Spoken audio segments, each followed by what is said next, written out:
Hello बच्चों, good morning. कैसे हो आप सब? आई होप आपकी साइंस की स्टडीज़ बहुत अच्छी जा रही है। अभी तक आज हम कर रहे हैं साइंस का लेसन 2, कंपोनेंट्स ऑफ फूड। अभी तक हम इसमें जान चुके हैं कि हमें प्रोटीन, फैट, स्टार्च इन सब चीज़ों के लिए कौन कौन से टेस्ट करने हैं, ताकि हम ये पहचान सकें कि हमारे खाने में ये सब पोषक तत्व है या नहीं। और इसके बाद हमने पिछले वीडियो में जाना कि हमें ये अलग अलग पोषक तत्वों की ज़रूरत क्यों पड़ती है। तो हम लोग पिछले वीडियो में विटामिन्स के बारे में पढ़ रहे थे और हम लोग कर चुके थे विटामिन्स के बारे में कि विटामिन्स कौन कौन से हैं और कौन कौन सा विटामिन हमारी बॉडी में कहाँ ज़रूरी है। तो इसके बाद हमारे पास कुछ चीज़ें आई, वो है मिनरल्स। सबसे पहले तो विटामिन्स जैसे कि vitamin A, vitamin C, vitamin D, E और के। हमने पढ़ा कि ये विटामिन्स हमारी बॉडी के लिए क्यों ज़रूरी हैं और हम कौन सी चीज़ से हमें क्या क्या मिलता है। तो चलिए अब इसके बाद हम लोग पढ़ेंगे मिनरल्स के बारे में। यहाँ पे हम लोग हैं minerals are needed by our body in small amounts. मतलब कुछ मिनरल्स भी होते हैं जो हमारी बॉडी को छोटी मात्रा में, थोड़ी मात्रा में चाहिए होते हैं। Each one is essential for the proper growth of body and to maintain good health. हर एक विटामिन हर एक मिनरल हमारी बॉडी में ज़रूरी है ताकि हमारी प्रॉपर ग्रोथ अच्छे से हमारी बढ़ोतरी हो सके and to maintain good health, और हमारी सेहत अच्छी रहे। Some sources of different minerals are shown in figure 2.10। और 2.10 में हमें अलग अलग मिनरल्स अब कैसे हुए, जैसे कि आयोडीन, जैसे कि फॉस्फोरस, जैसे कि आयरन, जैसे कि कैल्शियम। तो ये सब क्या है, मिनरल। अब जैसे हमें आयोडीन चाहिए तो आयोडीन हमें पालक से, अदरक से, मछली से, इन सब चीज़ों से मिलता है। और अगर हमें फॉस्फोरस चाहिए तो वो हमें मेनली दूध और केले से मिलेगा। इसी तरह से अगर हमें आयरन चाहिए तो आयरन हमें मिलता है पत्तेदार सब्जियों में, हमें सेब में मिलता है आयरन, हमें आयरन मिलता है अलग अलग और चीज़ों में। और जैसे कैल्शियम चाहिए तो मेन सोर्स कैल्शियम का है दूध और अंडे। तो इस तरह से ये सब चीज़ें हमें हेल्प करते हैं, सारे मिनरल्स हमें सहायता करते हैं बॉडी को प्रॉपर बढ़ाने में। Our body also prepares vitamin D in the presence of sunlight. और हमारी जो बॉडी है वो सनलाइट की प्रेजेंस में भी विटामिन डी बनाती है, जो हमने इससे पहले का टॉपिक पढ़ा। चलिए अब आगे पढ़ेंगे। Most of the food items usually have more than one nutrient. मतलब जो हम खाना खाते हैं, हर एक खाने की आइटम में एक से ज़्यादा न्यूट्रिएंट होते हैं। You may have noticed this while recording your observations in table 2.2. However, in a given raw material, one particular nutrient may be present, for example, in much larger quantity than the other. For example, rice has more carbohydrates than other nutrients. That is why, thus we say that rice is a carbohydrate rich source of food. अब ये हम जानते हैं कि ज़रूरी नहीं कि एक खाने में एक से ज़्यादा मिनरल्स होते हैं, एक से ज़्यादा न्यूट्रिएंट्स होते हैं, बट सभी हों ये ज़रूरी नहीं है। कोई पर्टिकुलर खाना किसी एक न्यूट्रिएंट या किसी एक पोषक तत्व के लिए बेटर माना जाता है। जैसे कि चावल जो है उसमें सबसे ज़्यादा कार्बोहाइड्रेट्स पाए जाते हैं, इसलिए चावल को कार्बोहाइड्रेट रिच सोर्स भी कहा जाता है, मतलब कार्बोहाइड्रेट में रिच भी माना जाता है। Besides these nutrients, our body need dietary fibers and water. अब इसके अलावा न्यूट्रिएंट्स और मिनरल्स के अलावा, पोषक तत्व और मिनरल्स के अलावा, हमारी बॉडी को ज़रूरत है डाइटरी फाइबर्स की। डाइटरी फाइबर्स मतलब जो खाने लायक रेशे हैं, मतलब जो फोकट है, जो हमारी बॉडी को आगे चलाने के काम आता है। एंड वाटर और पानी की। Dietary fibres are also known as roughage. हम डाइटरी फाइबर को रफेज भी कहते हैं। Roughage is mainly provided by the plant products in our food. ज़्यादातर ये जो रफेज है ये हमें प्लांट प्रोडक्ट्स, मतलब जो पत्तेदार चीज़ें होती हैं, जो प्लांट्स पौधों से बनी हुई चीज़ें होती हैं, उन्हीं में मिलता है। Whole grains and pulses, potatoes, fresh fruits and vegetables are the main source of roughage. जो होल ग्रेन्स हैं, जो साबुत हमारे अनाज हैं, दालें हुई, आलू हुआ, जो हमारे फ्रेश फ्रूट्स हैं या सब्जियां हुई, ये सब रफेज का मेन सोर्स माने जाते हैं। मतलब मान लीजिए जैसे अगर आप सिर्फ जूस पीते हैं फ्रूट का, तो जूस तो सिर्फ थोड़ा सा पानी का काम कर देगा, लेकिन आपकी बॉडी को, आपकी जो इंटेस्टाइन्स हैं उनको आगे बढ़ने के लिए, उनको प्रॉपर काम करने के लिए कुछ सॉलिड चाहिए, और वही सॉलिड जो है वो ये सब चीज़ें जैसे जो अनाज हुआ, दालें हुई, आलू हुए, फ्रूट्स हुए, सब्जियां हुई, ये सब आपकी बॉडी को चलने के लिए हेल्प करती हैं। जैसे कहते हैं यहाँ पे कहा गया है कि roughage does not provide any nutrient to our body. जो रफेज है, ये जो सॉलिड है, ये हमारी बॉडी को कुछ पोषक तत्व नहीं देते, but is an essential component of our food, और पर हमारे खाने का एक ज़रूरी हिस्सा माने जाते हैं, and adds to its bulk, और इसकी और मतलब हमारे खाने में एक क्वांटिटी, एक वैल्यू ऐड करते हैं। This helps our body to get rid of undigested food, और रफेज की वजह से हमारी बॉडी जो है वो अनडाइजेस्टेड फूड उसमें से निकल पाता है। मतलब सिंपल सी बात है, अगर आप खाने में कुछ सॉलिड नहीं खाओगे तो ओनली लिक्विड्स ही लोगे, तो उस केस में आपके इंटेस्टाइन्स किस चीज़ पे वर्क करेंगे, आपका जो लिवर है वो किस चीज़ पे वर्क करेगा। उन सबको वर्क करने के लिए भी आपकी बॉडी में रफेज का होना ज़रूरी है, जो कि आपके इंटेस्टाइन्स में से घूम के एक्सक्रीटा के रूप में बाहर आ सके। इसके बाद है water. Water helps our body water helps our body to absorb nutrients from food. जो पानी है वो आपकी बॉडी को क्यों ज़रूरी है, ताकि वो खाने में से पोषक तत्वों को सोख सके। It also helps in throwing out some waste from body as urine and sweat. और इसके अलावा जो पानी है ये हमारी बॉडी में से यूरिन की फॉर्म में या पसीने की फॉर्म में कुछ वेस्ट भी निकालता है, कुछ विषैले और वेस्ट प्रोडक्ट्स बाहर निकालता है। Normally, we get most of the water that our body needs from the liquids we drink, such as water, milk and tea. Usually मतलब अक्सर जो क्या होता है, हमें जो ज़्यादातर सॉलिड है, जो जो ज़्यादातर पानी है हमारी बॉडी, वो हम लेते हैं उन लिक्विड से जो हम पीते हैं, जैसे कि हम सीधा पानी पीते हैं, दूध पीते हैं या चाय पीते हैं। In addition we add water to most cooked foods. इसके अलावा जो पानी है, हम लोग कुकड फूड्स मतलब जो हमारे पकाए गए भोजन है उनको पकाने के लिए भी हम पानी प्रयोग में लाते हैं। Let's see if there is any other source which provide water to our body.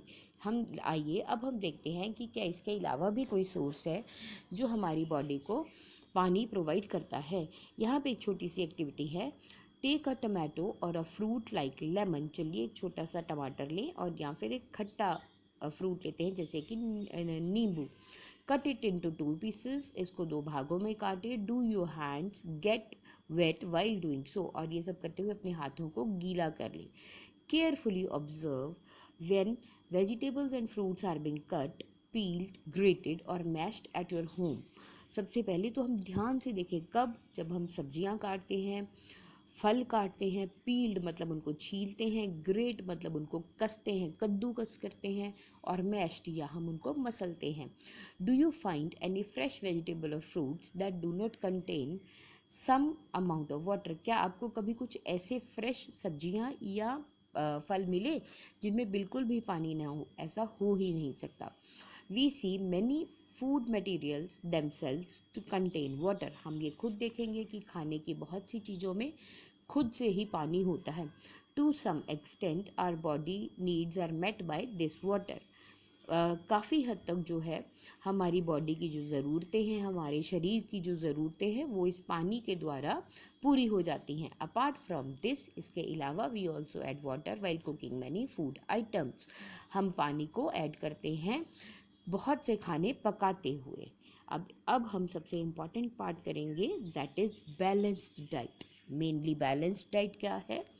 एक ऐसा नपा तुला खाना जो हमारी बॉडी को बढ़ने में, आगे बढ़ने में, ग्रो करने में हेल्प करता है। बैलेंस्ड मतलब उसमें हर न्यूट्रिएंट्स, हर मिनरल एक रिक्वायर्ड, एक खास मात्रा में हो। चलिए बुक रीडिंग करेंगे।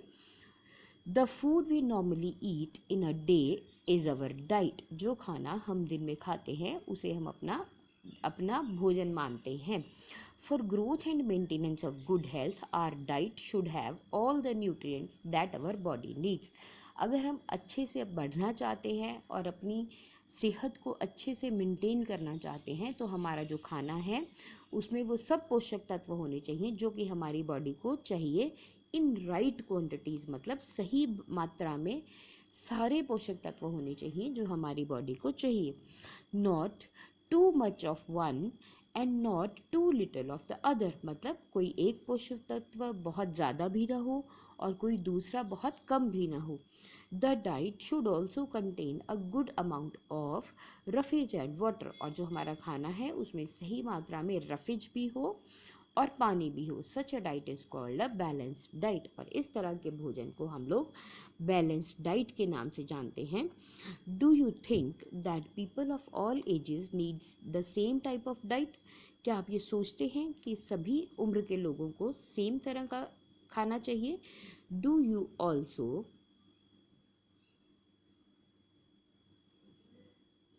Do you also think that what we need for a balanced diet would depend on the amount of physical work that we do?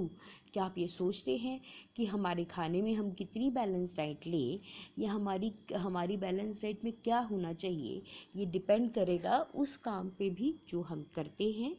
Prepare a chart of whatever you eat over a period of week. अब सबसे पहले यहाँ पे हम लोग एक छोटा सा चार्ट बनाते हैं जिसमें हम लोग ये लिखेंगे कि हमने पिछले पूरे हफ्ते में क्या खाया। Check whether all the nutrients mentioned are present in one और the other food items being eaten with in the day और सो। अब आप देखें कि आपका जो खाना आपने खाया उसमें आप ये चेक करें कि क्या वो सब पोषक तत्व जो आपको बताए गए हैं वो आपके खाने के आइटम्स में, आपके खाने की चीज़ों में क्या वो सारे थे या नहीं थे। Pulses, groundnut, soybean. पल्सेस मतलब दालें, ग्राउंडनट मतलब मूंगफली, सोयाबीन एक तरह का दाना जो खाते हैं हम लोग, स्प्राउटेड सीड्स मतलब जो अंकुरित दाने हैं जैसे कि मूंग की दाल हुई हरी वाली, या बंगाल ग्राम या काले चने हुए। फर्मेंटेड फ्रूट्स मीन्स जिनको रात भर भिगो के रखा जाता है और उसके ऊपर अगले दिन उनमें एक रिएक्शन होता है जिससे वो फूल जाते हैं।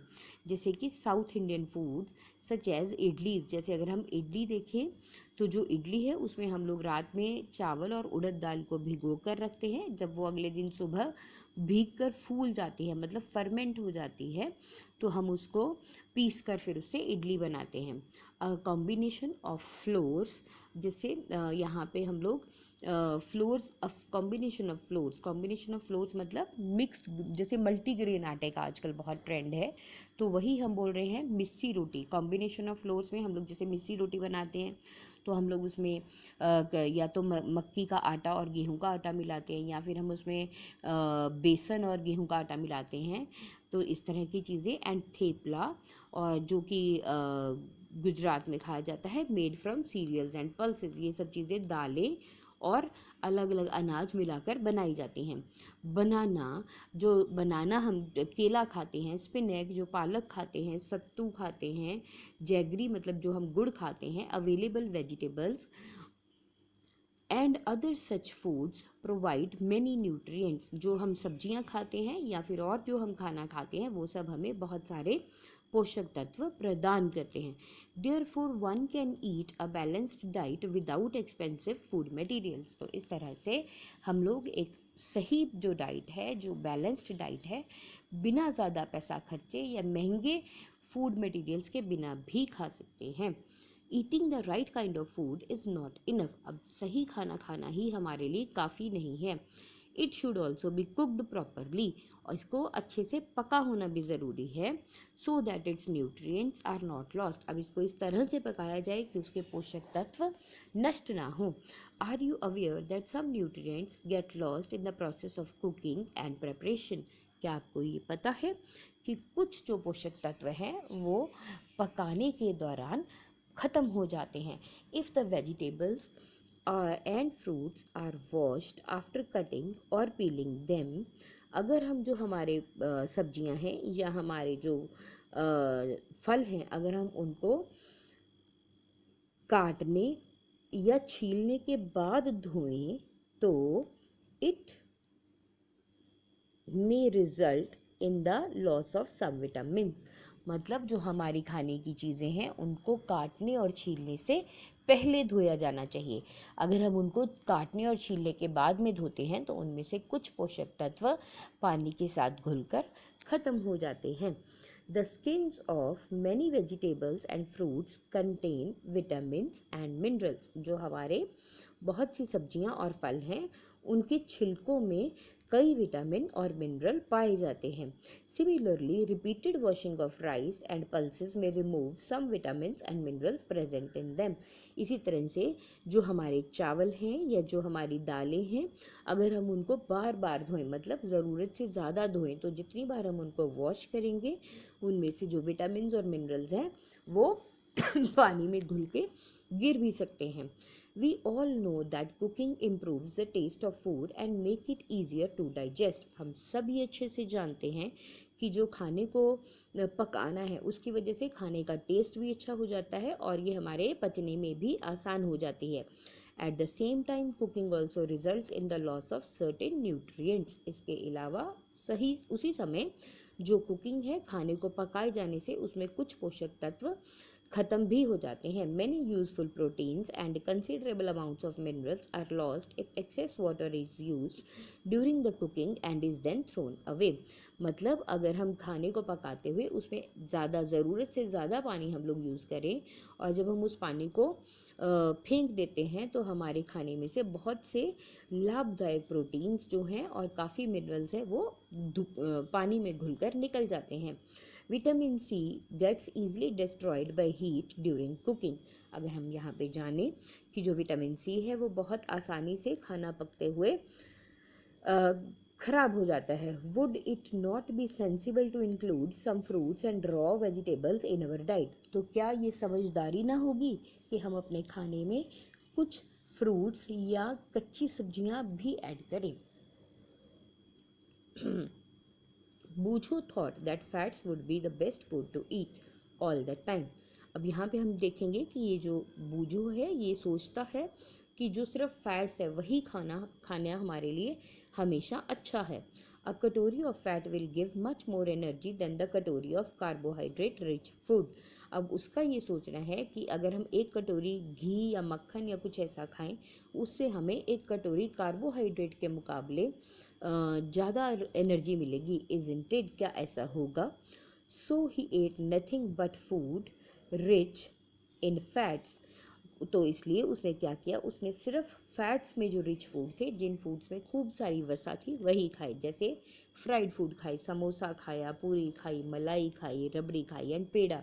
क्यों आया मुंह में पानी? तो उसने इस तरह के ही खाने खाए। Do you think he was right? आपको क्या लगता है कि वो सही था? नो, ऑफ कोर्स नॉट, बिल्कुल भी नहीं। It can be very harmful for us to eat too much of fat rich foods. ये हमारे लिए जो वसा से भरा खाना है इसको लगातार खाना बहुत हार्मफुल, बहुत नुकसानदायक हो सकता है। And we may end up suffering from a condition called obesity. और इससे हम लोग एक खास कंडीशन से का शिकार हो सकते हैं जिसे हम ओबेसिटी या मोटापा कहते हैं। मतलब बहुत ज़्यादा या हमेशा फ़ैट खाने से हम मोटापे का शिकार हो जाते हैं और आजकल मोटापे को एक बहुत भयानक बीमारी माना जाता है। Now deficiency disease. अब हम कुछ कमी की वजह से होने वाली बीमारियों के बारे में जानेंगे। Let us check.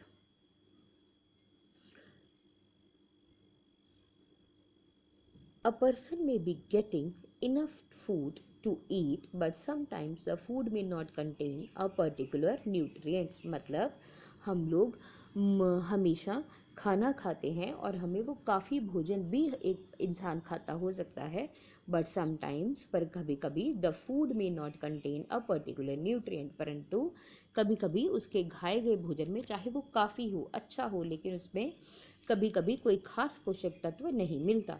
If this continues over a long period of time, अगर ऐसा ही मतलब वो खास पोषक तत्व इंसान को एक लंबे समय तक ना मिले तो द पर्सन में सफ़र फ्रॉम इट्स डेफिशिएंसी, तो उस इंसान को उसकी उस पोषक तत्व की कमी हो सकती है।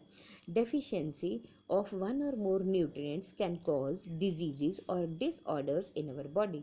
अगर हमारी बॉडी में एक या एक से ज़्यादा पोषक तत्वों की कमी हो जाए तो उससे हमें बीमारियां और अलग अलग तरह के डिसऑर्डर्स मीन्स अलग अलग तरह के नुकसान हो सकते हैं। हमें अलग अलग तरह के बीमारी, एक तरह से डिजीज़ तो बीमारी, डिसऑर्डर मीन्स कुछ जो ऑर्डर में ना चले, मतलब हमारे जो काम करने, जो हमारे फंक्शंस हैं वो प्रॉपर नहीं चल सकते बॉडी के।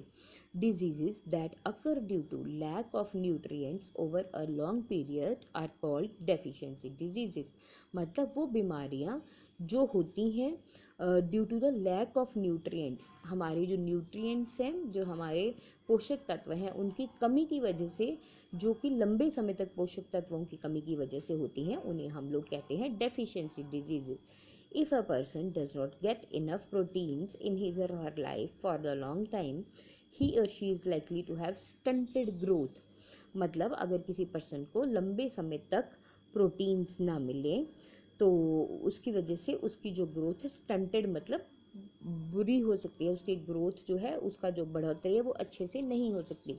स्वेलिंग ऑफ फेस, उसका मुंह सूज सकता है। डिसकलरेशन ऑफ हेयर, उसके जो बाल हैं उनका रंग खराब हो सकता है। स्किन डिजीज, उसे त्वचा की बीमारियां हो सकती हैं। एंड डायरिया, और डायरिया भी हो सकता है। If the diet is deficient in both carbohydrates and proteins for a long period of time, the growth में स्टॉप कम्प्लीटली। अगर जो हमारा खाना है उसमें कार्बोहाइड्रेट्स और प्रोटीन्स लंबे समय तक ना मिले तो इंसान का जो बढ़ोतरी है वो पूरी तरह से बंद हो सकती है।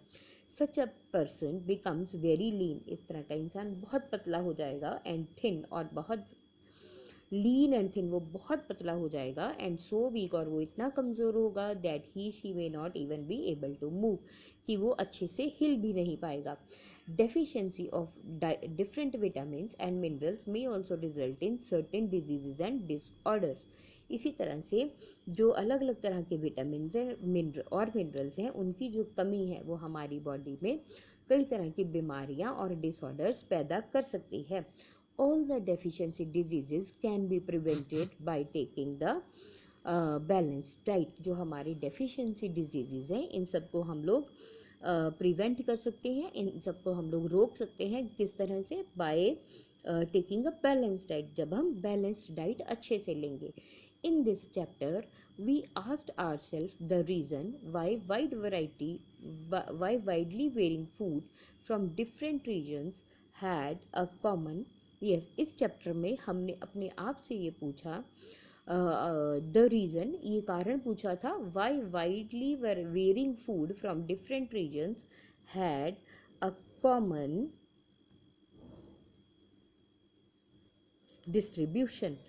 हमने ये देखा कि हमारा जो अलग अलग तरह के हमारे खाने हैं उसमें हमें अलग अलग तरह की चीज़ें क्यों पाई जाती हैं। मतलब वो एक वेरिड डिस्ट्रीब्यूशन, एक डिस्ट्रीब्यूशन मीन्स कि अलग जहाँ हम रहते हैं वहाँ जो खाना अवेलेबल है उसी से वो उस तरह के डिशेस बनाते हैं जिससे कि हमें सारे पोषक तत्व मिल पाएँ। जैसे अगर हम नॉर्थ में देखें तो यहाँ, अगर हम उत्तर भारत में देखें तो यहाँ पे गेहूँ बहुत ज़्यादा होता है, तो इसलिए वो लोग गेहूँ को किसी भी तरीके से अपने खाने में ज़्यादा शामिल करते हैं। और वहीं अगर हम साउथ इंडिया की तरफ देखें तो वहाँ पे चावल ज़्यादा पाया जाता है, तो वो लोग चावल को अलग अलग तरीके से, कभी इडली, कभी डोसा, कभी कुछ और बनाकर अपने खाने में शामिल करते हैं। दिस डिस्ट्रीब्यूशन वी फाइंड, और ये जो हमारे खाने के अलग अलग तरीके हैं, वी फाइंड, हम ये जानते हैं, ensures that our meal, इससे हम ये पक्का किया जाता है, that our meals have a balance of the different nutrients needed by body, कि हमारे खाने में जो अलग अलग ये जो चीज़ें हैं वो एक तरह से सब पोषक तत्वों को बैलेंस करके हमारी बॉडी को दें।